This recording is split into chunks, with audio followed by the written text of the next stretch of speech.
Je tourne à gauche. Je suis arrêté au bon endroit? Oui. A. Non. B. Je m'engage? Oui. C. Non. D.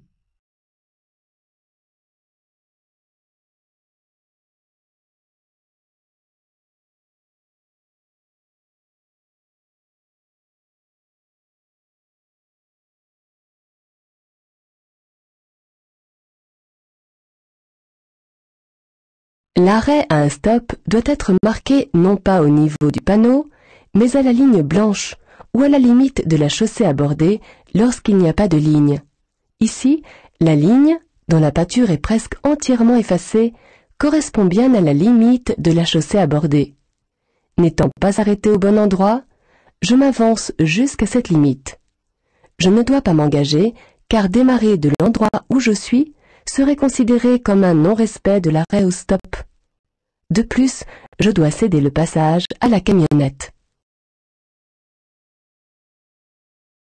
Je reste en feu de route. A. Je passe en feu de croisement. B.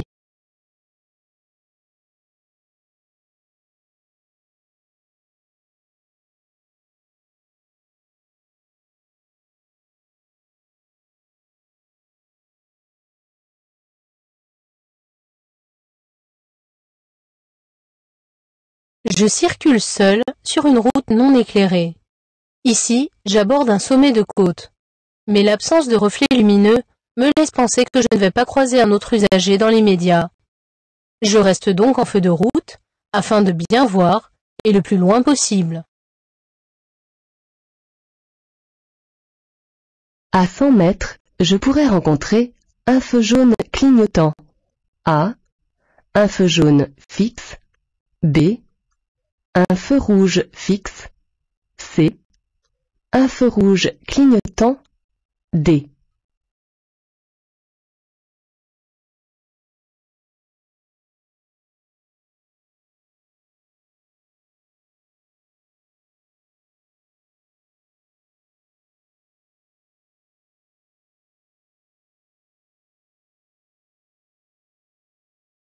La signalisation annonce des feux tricolores à 100 mètres. Ils peuvent très bien fonctionner au jaune clignotant. S'ils marchent normalement, je pourrais rencontrer un feu rouge, vert ou jaune fixe. En revanche, je ne verrai pas de signal rouge clignotant car il ne peut pas faire partie d'un ensemble de feux tricolores. Je dois ralentir. Oui. A. Non. B.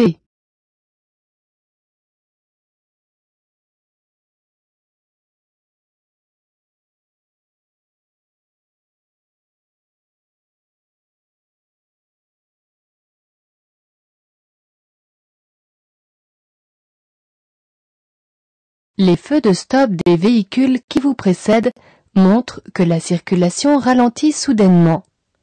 Pour avertir les usagers qui vous suivent, vous devez faire fonctionner vos feux de détresse et ralentir après avoir observé la situation dans votre rétroviseur. Ce signal peut annoncer un seul virage à droite. A. 2 ou 3 virages dont le premier est à droite. B. Plus de 3 virages dont le premier est à droite. C.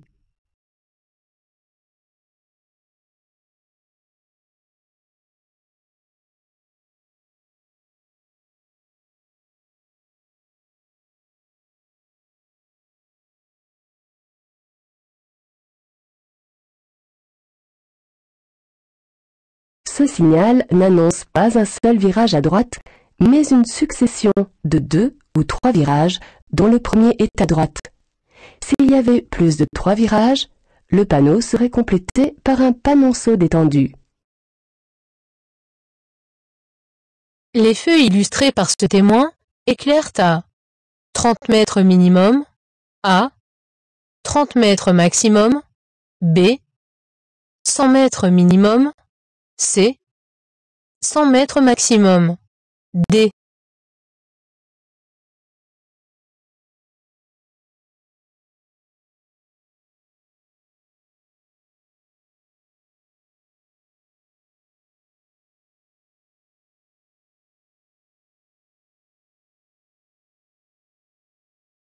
Les feux de route permettent de voir le plus loin possible lorsque je circule seul sur une chaussée non éclairée. C'est pourquoi ils doivent éclairer à 100 mètres minimum.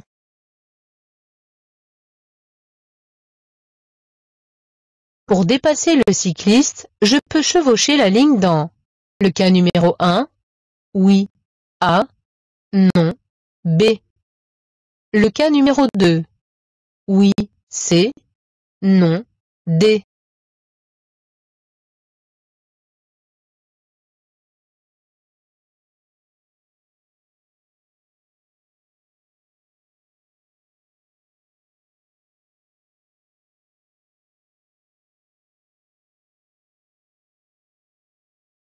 Je vais aborder une intersection où j'ai la priorité.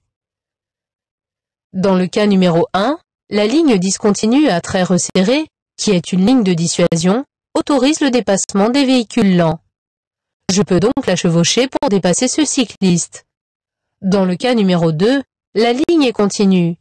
Son chevauchement est interdit, sauf pour le dépassement des cyclistes. La visibilité étant suffisante, je peux chevaucher cette ligne pour dépasser ce vélo. Le panneau du bas annonce un parking réservé aux camping-cars. A. Une station de vidange pour eau usée. B. Une station de vidange pour l'huile moteur. C. Un centre de contrôle technique. D.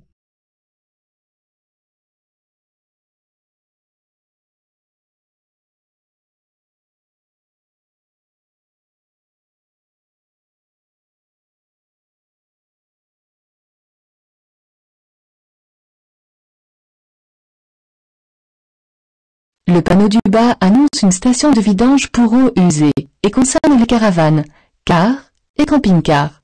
Mais cette station n'est absolument pas prévue pour vidanger l'huile moteur, ce qui entraînerait une pollution.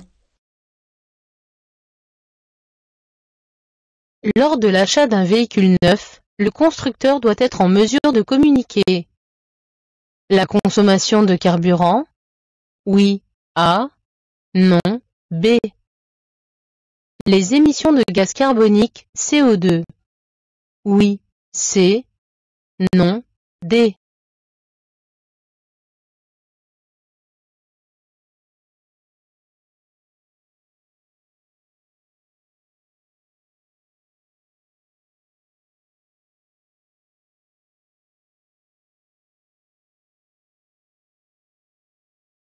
Tous les véhicules neufs mis en vente sont accompagnés d'une étiquette énergie.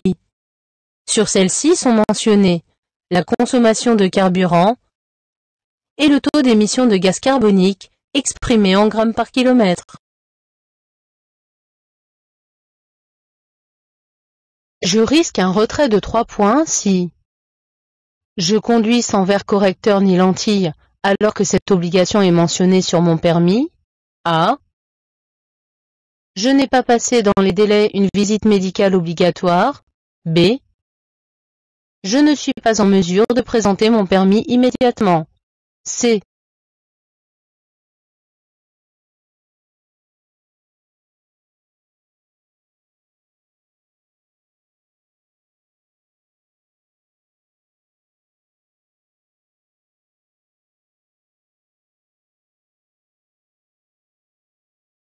Je risque un retrait de 3 points sur le permis si je circule avec un titre non valide pour la catégorie de véhicules que je conduis. Ce sera notamment le cas si je roule sans verre correcteur ni lentille, alors que cette obligation est mentionnée sur mon permis. Il en sera de même si je n'ai pas passé dans les délais une visite médicale obligatoire. En revanche, seule une amende est prévue en cas de non-présentation immédiate de mon permis. Je cède le passage à la voiture de droite. Oui. A. Non. B.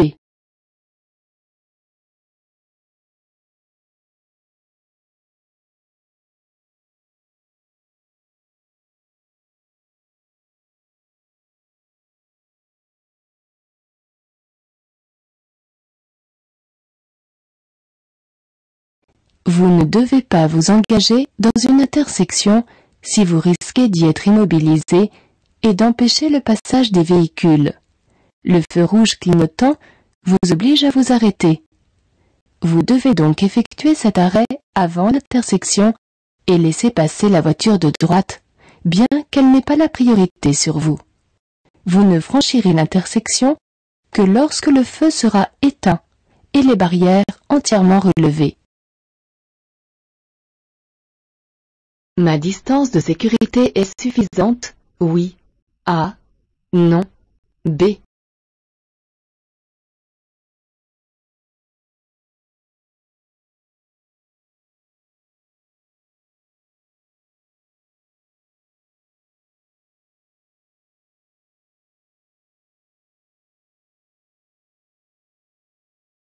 Sous ce tunnel, quelle que soit la vitesse, les véhicules qui se suivent doivent laisser entre eux un intervalle de sécurité correspondant à au moins 2 diodes bleues. N'en voyant qu'une seule entre mon véhicule et celui qui me précède, ma distance de sécurité n'est pas suffisante. Le panneau jaune jalonne un itinéraire de déviation. A. Un itinéraire bis. B. Un itinéraire de substitution. C.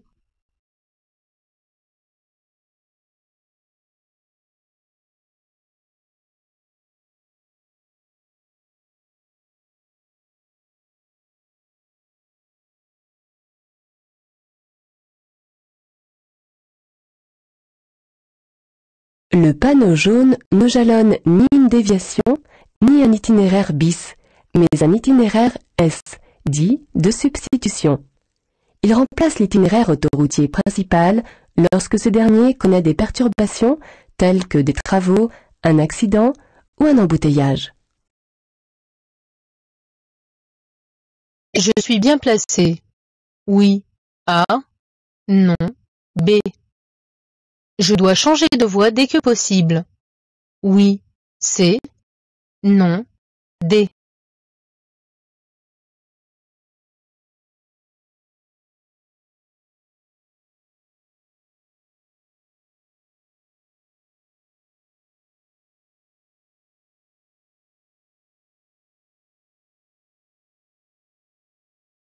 En marche normale, je dois rouler sur la voie la plus à droite. Mais cette règle comporte quelques exceptions. C'est le cas ici, où la circulation se fait en fils ininterrompus sur toutes les voies. Je suis donc bien placé. Dans ces conditions, si je ne fais pas de changement de direction, le changement de voie est interdit. Je dois donc rester dans cette voie. Je peux dépasser? Oui. A. Non. B.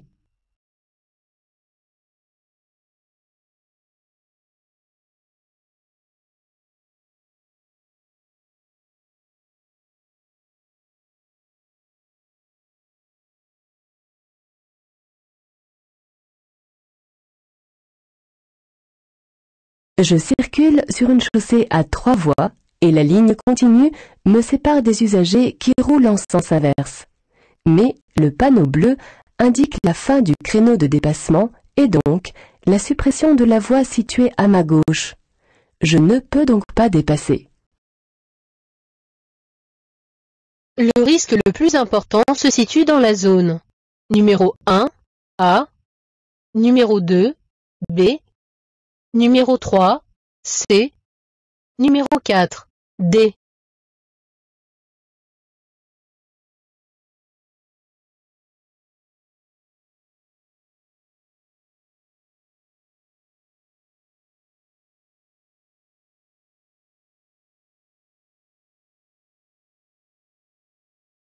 Dans la zone 1, le tricycle qui circule ne constitue pas de danger particulier. En zone 4, les piétons sont séparés de la chaussée par une barrière. En zone 3, un scooter me suit à faible distance mais il me voit. Ici, le risque le plus important se situe donc dans la zone 2.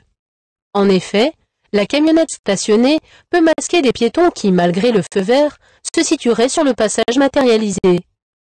Cette camionnette est d'ailleurs en infraction, car elle est stationnée à moins de 5 mètres du passage piéton. Le danger vient souvent des usagers qu'on ne voit pas. J'ai terminé mon dépassement.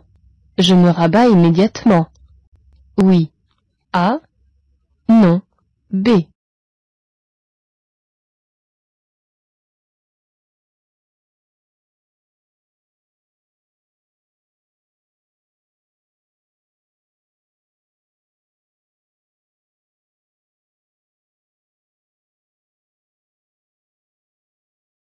Dans cette situation, si vous vous rabattez immédiatement à droite, vous risquez d'entrer en collision avec le véhicule noir qui, bien que n'ayant pas la priorité, manifeste son intention de s'engager sur la voie que vous souhaitez utiliser. Si vous étiez obligé de freiner pour éviter une collision avec ce véhicule, vous provoqueriez le ralentissement du véhicule que vous venez de dépasser. Le conducteur de ce dernier, surpris par votre manœuvre, risquerait lui-même de vous percuter. Par conséquent, pour vous rabattre, vous devez attendre d'être passé devant ce véhicule noir. Cette signalisation annonce l'arrivée d'un train. Oui. A. Non. B.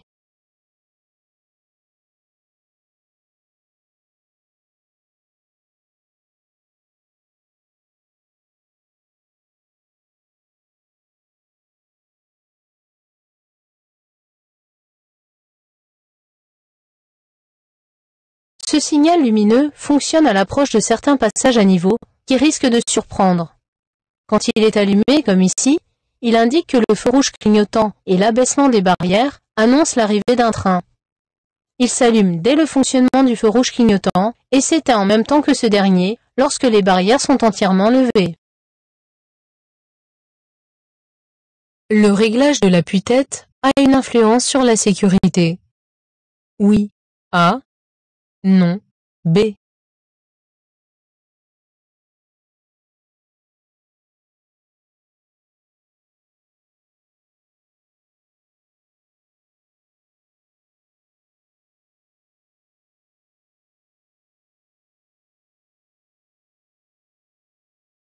Il est essentiel que l'appui-tête soit bien réglé.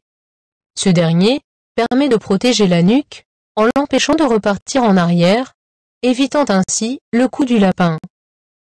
Ce réglage de l'appui-tête a donc assurément une influence sur la sécurité. Je peux stationner en 1, A, en 2, B, en 3, C.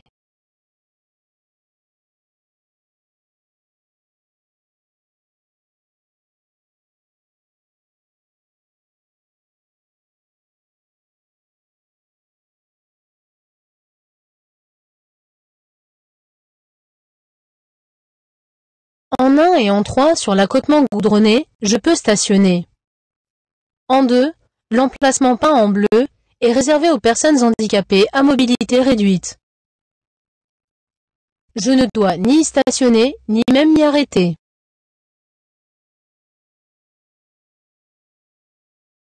Il neige.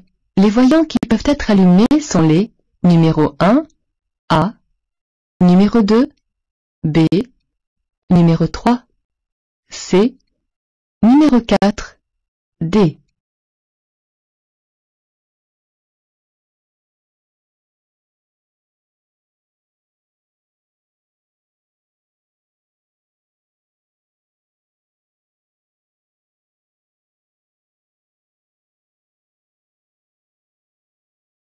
Partant de neige, j'utilise les feux qui me permettent d'être bien visible sans éblouir. Je roule donc en feu de croisement, que je peux remplacer ou compléter par les feux avant de brouillard. Je peux aussi allumer le feu arrière de brouillard, qui permettra ainsi aux usagers qui me suivent de mieux me distinguer. En revanche, je ne dois pas utiliser les feux de route, car ils seraient inutiles et éblouissants.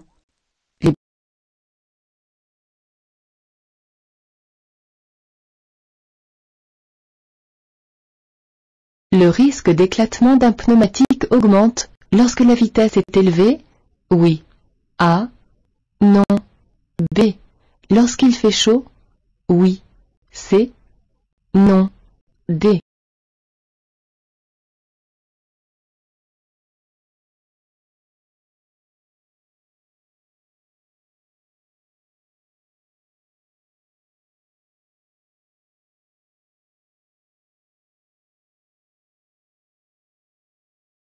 Le risque d'éclatement d'un pneumatique augmente lorsque la vitesse est élevée et lorsqu'il fait chaud. 22% des accidents graves qui se produisent sur autoroute au mois d'août sont causés par l'éclatement ou le déchappage d'un pneu. Pour dépasser ces piétons, je devrais laisser une distance latérale de 0,5 m au moins A, 1 m au moins B, 1,50 m au moins C.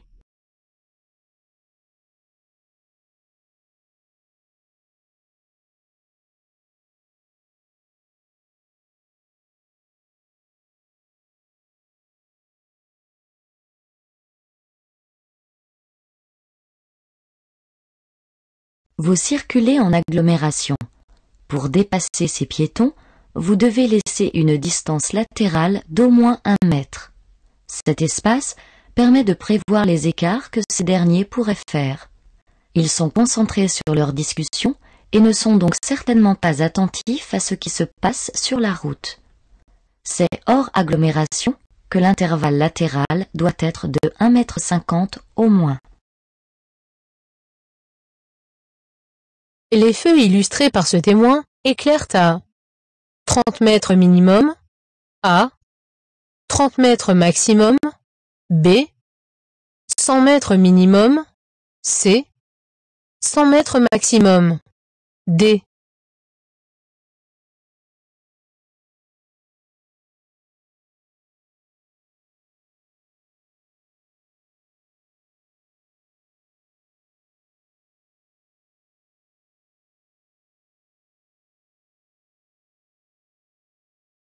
Les feux de croisement ont pour rôle de voir suffisamment loin sans éblouir.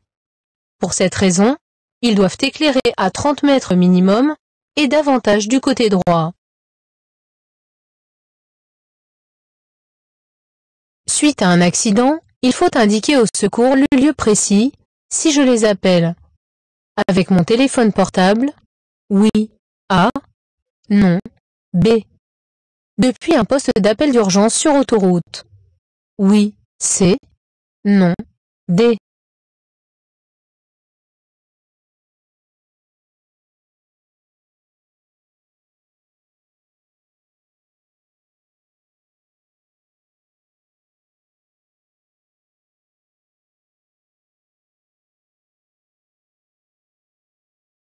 Si j'appelle les secours avec mon téléphone portable, je m'efforce de leur indiquer le lieu de l'accident avec le maximum de précision. Pour cela, je me réfère aux informations données par mon GPS, une bande kilométrique, une plaquette de repérage ou tout autre indice permettant de localiser les lieux. En revanche, lorsqu'une alerte est donnée à partir d'un poste d'appel d'urgence sur autoroute, le lieu précis de ce poste est signalé automatiquement au secours. Il sera toutefois nécessaire d'indiquer le sens de circulation dans lequel l'accident s'est produit. Pendant que je parle avec mon passager, je le regarde, A. Je regarde la route, B.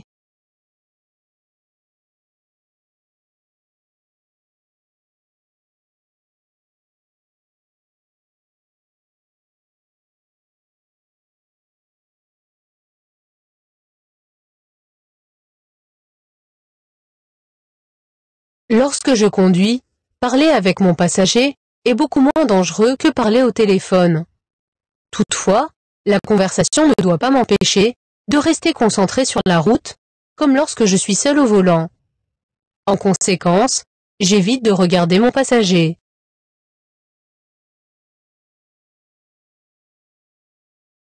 Un passager a un malaise. Je peux m'arrêter dans la rue à droite. Oui. A. Non. B.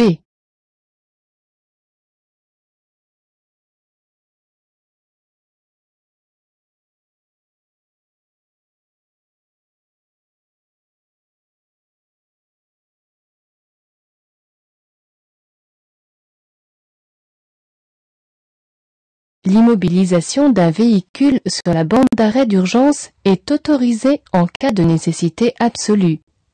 Le malaise d'un passager est considéré comme un de ces cas.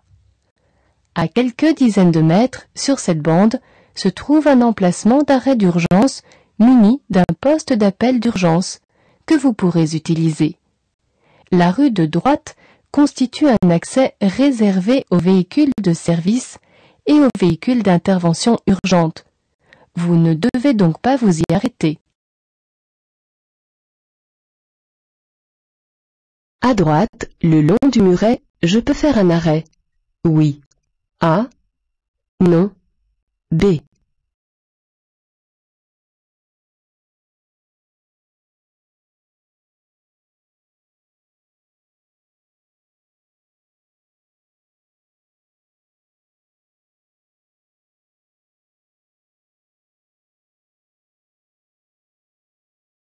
La ligne continue délimite vraisemblablement une voie réservée aux piétons ou aux cyclistes.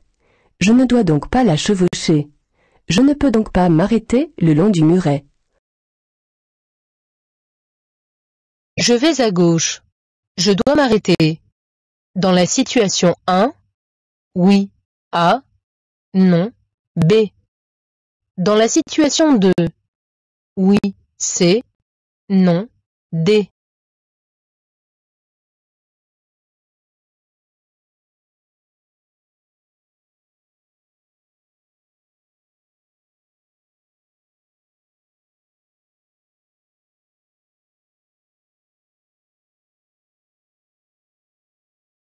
Dans la situation 1, le feu est jaune clignotant. Je dois, dans ce cas, tenir compte de la signalisation de priorité. Le signal en forme de losange m'indique que la route est à caractère prioritaire. Donc, je m'engage avant la voiture qui rencontre un stop ou un céder le passage. Dans la situation 2, le feu jaune fixe annonce le feu rouge. Aucun usager ne me suivant de près, je peux faire un arrêt sans risque. Je dois donc m'arrêter.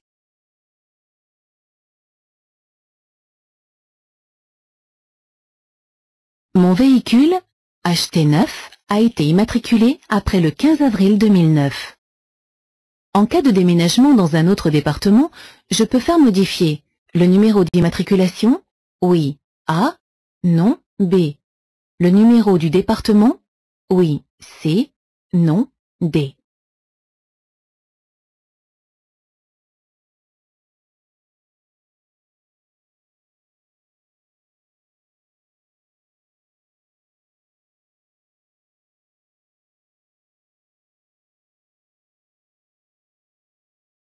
Les véhicules neufs, immatriculés depuis le 15 avril 2009, gardent toujours le même numéro d'immatriculation. Si je déménage, même dans un autre département, je ne pourrai donc pas le faire modifier. En revanche, je peux changer le numéro de département, mais ce n'est pas une obligation.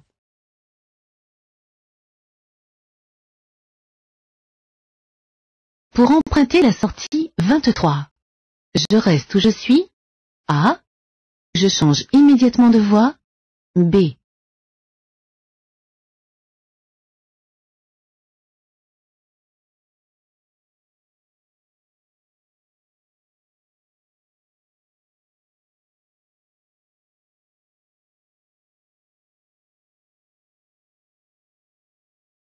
Le panneau jaune temporaire annonce la sortie numéro 23 à 200 mètres. Comme la voie de droite est fermée à la circulation en raison de travaux, je reste où je suis. Un peu plus loin, une signalisation jalonnera la direction permettant d'emprunter la sortie. Pour stationner sur l'accotement, je laisserai le levier au point mort. A. Les roues droites. B. Les roues braquées à droite. C. Les roues braquées à gauche. D.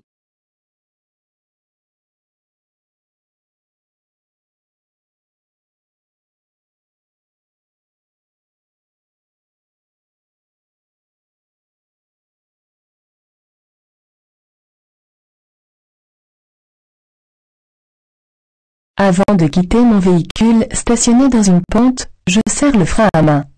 Mais cela n'est pas suffisant, car en cas de défaillance de ce dernier, la voiture risque de partir, prendre de la vitesse et causer un accident très grave. Je ne laisserai pas le levier au point mort, mais j'enclencherai une vitesse de préférence la première, afin de bloquer la voiture.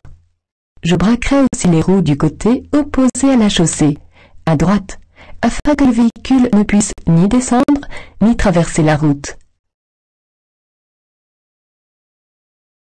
Je circule en feu de route. Je peux allumer les feux de brouillard. À l'avant? Oui. A. Non. B. À l'arrière? Oui. C. Non. D.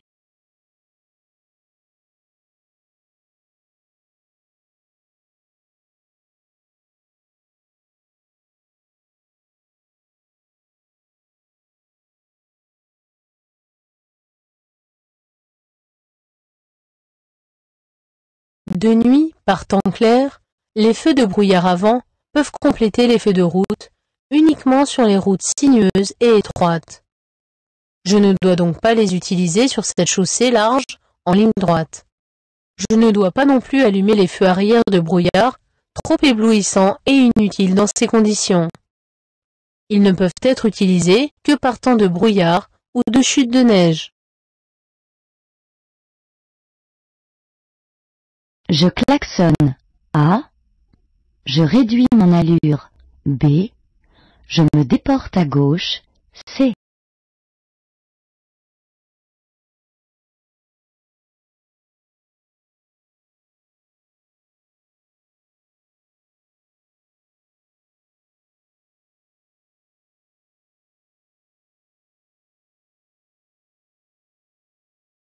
En agglomération, l'usage de l'avertisseur sonore n'est autorisé qu'en cas de danger immédiat. Dans cette situation, il y a bien un danger, mais il n'est pas immédiat, car l'évolution de la situation est prévisible. Je ne dois donc pas klaxonner. En revanche, je dois réduire mon allure, car deux cyclistes circulent sur un trottoir qui n'est pas très large. Le second doit tout particulièrement attirer mon attention. En effet, il va croiser un piéton et devra pour cela faire un écart au risque de se déséquilibrer.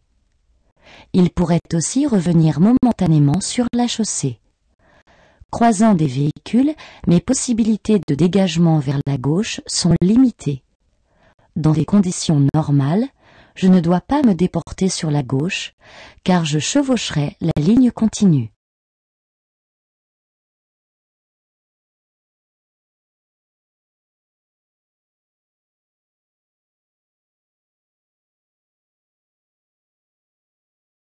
La voiture blanche s'est arrêtée. Pour céder le passage aux piétons. A. Pour stationner. B.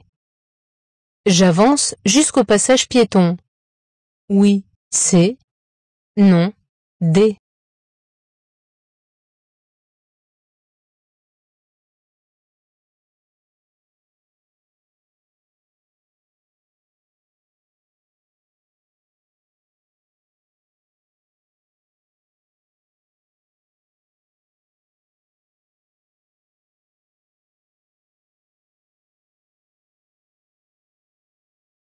L'usager devant moi s'est arrêté sur le passage piéton. Son feu de marche arrière ainsi que son clignotant gauche sont allumés. Il manifeste ainsi son intention de stationner en créneau sur l'emplacement à gauche. Je n'avance pas davantage afin de lui laisser la place nécessaire pour exécuter sa manœuvre.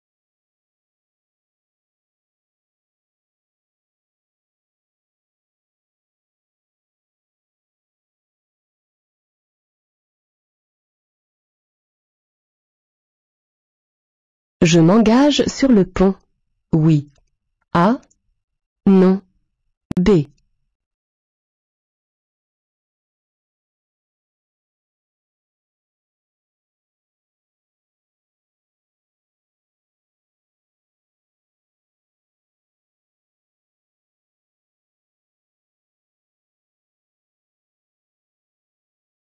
Abordant une intersection sans signalisation, je dois appliquer la règle de la priorité à droite. Par conséquent, je ne peux pas m'engager tout de suite sur le pont. Je dois d'abord céder le passage à la voiture qui se trouve à ma droite. Les bandes blanches de droite matérialisent un passage piéton.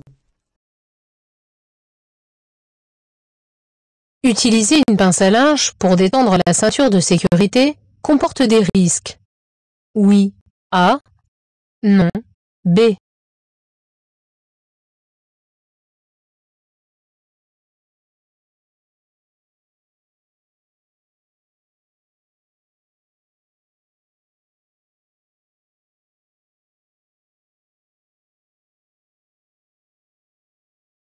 L'airbag, ou coussin gonflable de sécurité, protège efficacement, à condition que l'occupant du véhicule soit convenablement attaché.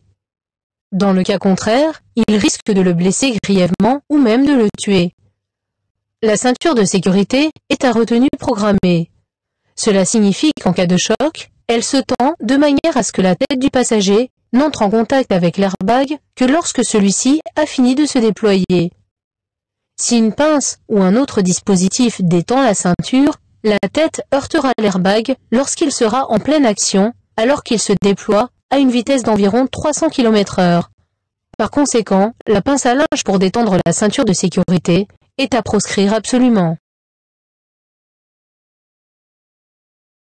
Je klaxonne. Oui. A. Non. B.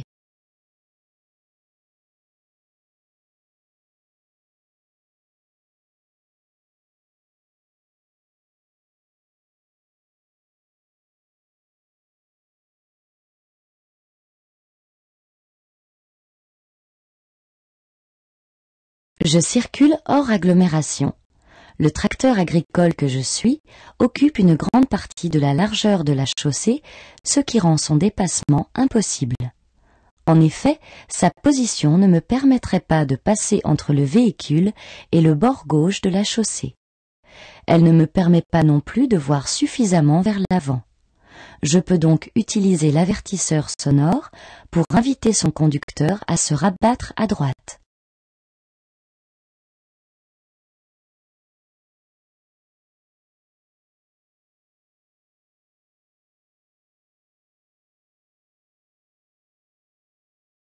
Je place mon pied devant le frein. A. Je freine. B. Je conserve mon allure. C.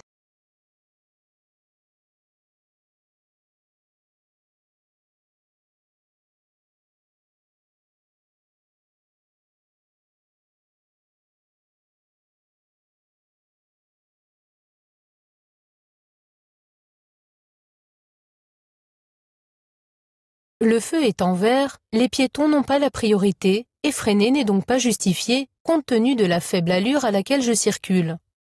Mais je les observe, car ils constituent un nombre important d'indices à percevoir. Par conséquent, je ne conserve pas mon allure, mais je place mon pied devant le frein, afin de pouvoir m'arrêter si nécessaire.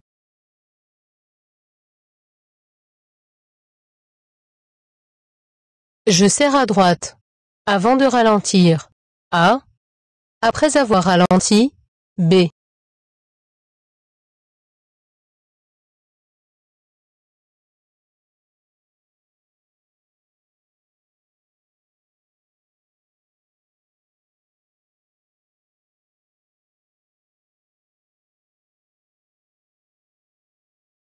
Sur cette route étroite, pour croiser la voiture, je vais serrer à droite en empiétant légèrement sur l'accotement. Sur l'accotement, un risque de dérapage est à prévoir, car l'adhérence est nettement moins bonne que sur la chaussée. En conséquence, je ralentis avant de serrer à droite, lorsque mon véhicule est encore entièrement sur la chaussée.